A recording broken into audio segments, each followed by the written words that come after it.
नीलकंठपुर राज्य के एक छोटे से गांव में शिवराम नाम का ईमानदार किसान अपनी पत्नी सविता और छोटे बेटे मनु के साथ रहता था। शिवराम मेहनती था, लेकिन जमीन कम थी।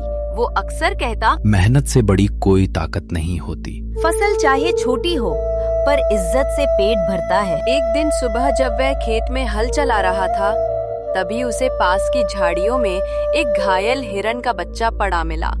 उसका पैर जाल में फंसा था और शरीर पर खून लगा था। शिवराम ने दया से कहा, अरे बेचारे को किसने फंसा दिया? छोड़, मैं अभी निकालता हूँ। वह उसे अपने घर ले आया और जड़ी बूटियों से उसका इलाज करने लगा। कुछ ही दिनों में हिरन का बच्चा स्वस्थ हो गया। आश्चर्य की बात ये हुई कि वह हिरन अब इंसानों की भाषा समझने और हल्के शब्द बोलने लगा। सविता चौंकी, ये कैसे संभव है? तभी गांव में घूमते एक साधु वहां आए। वे मुस्कुराए और बोले, ये चमत्कार है, तुम्हारी दया ने इसे वाणी दी है, अब ये तुम्हारा साथी बनेगा। साधु इतना कहकर ओझल हो गए। शिवराम ने हिरन का नाम रखा चीकू। अब चीकू खेत में शिवराम की मदद करने लगा। हल्की खेती के काम, पानी लाना, मनु के साथ खेलना, सब में उसका मन लगने लगा। जमींदार का लालच। गांव का जमींदार रघुवंशी वर्षों से किसानों की जमीन हड़पता आया था।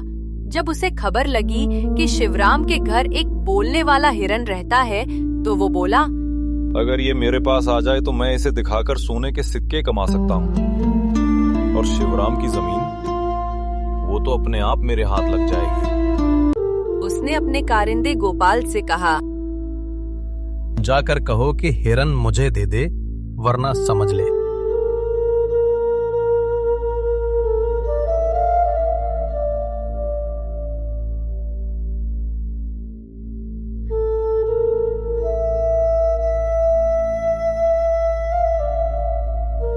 चीकू कोई सामान नहीं, साथी है। इसे मैं कभी किसी को नहीं दूंगा। पर शिवराम ने मना कर दिया। बीमारी की शुरुआत एक दिन अचानक से। सविता बहुत बीमार हो गई। उसका इलाज करने में बहुत परेशानी हो रही थी। साधु ने कहा, इसका इलाज साधारण दवाओं से नहीं होगा। इसके लिए चमत्कारी कमल की जड़ चाहिए, जो सिर्फ पहाड़ों के पार मिलती है। शिवराम के पास पैसे नहीं बचे थे।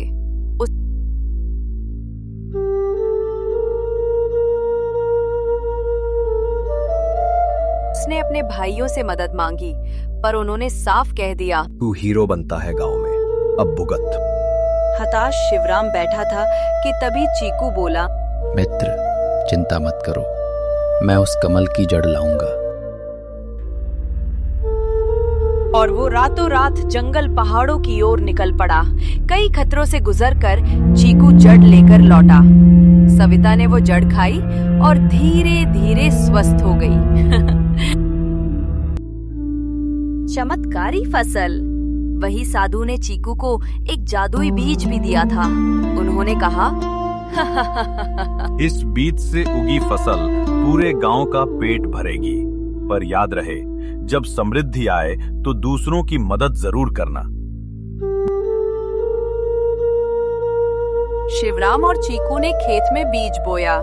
थोड़े ही दिनों में खेत में ऐसी लहराती फसल आई जो किसी ने कभी नहीं देखी थी।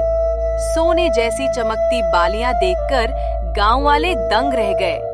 शिवराम ने मुनाफा कमाकर गांव वालों का कर्ज चुकाना शुरू किया। अब धीरे धीरे लोग जमींदार की पकड़ से आजाद होने लगे। बलिदान जमींदार रघुवंशी तिलमिला उठा। उसने गोपाल से कहा, अगर शिवराम जिंदा रहा तो हमारी जमींदारी खत्म हो जाएगी। उसे खेत में ही खत्म कर दो। अगले दिन जब शिवराम खेत में काम कर रहा था, गोपाल ने पीछे से भाला फेंका, लेकिन तभी चीकू छलांग लगाकर उसके आगे आ गया। भाला सीधा चीकू के सीने में लगा। नहीं चीकू, तूने ये क्या किया? चीकू मुस्कुराया। साथी का मतलब सिर्फ साथ निभाना नहीं, कभी कभी प्राण देना भी होता है। मैं खुश हूँ कि मैंने तेरा जीवन बचाया। इतना कहकर चीकू ने प्राण त्याग दिए। अंत उसी समय साधु प्रकट हुए। उनकी आंखों से अग्नि जैसी किरणें निकली। रघुवंशी और गोपाल वहीं जलकर राख हो गए। साधु बोले, शिवराम, तुम्हारा साथी चला गया, पर उसका प्रेम और बलिदान अमर रहेगा। उसे याद रखने के लिए इस भूमि पर एक वृक्ष कुछ लगाना। दिनों बाद शिवराम ने चीकू की याद में खेत में एक पौधा लगाया। धीरे धीरे वो साथी वृक्ष बन गया।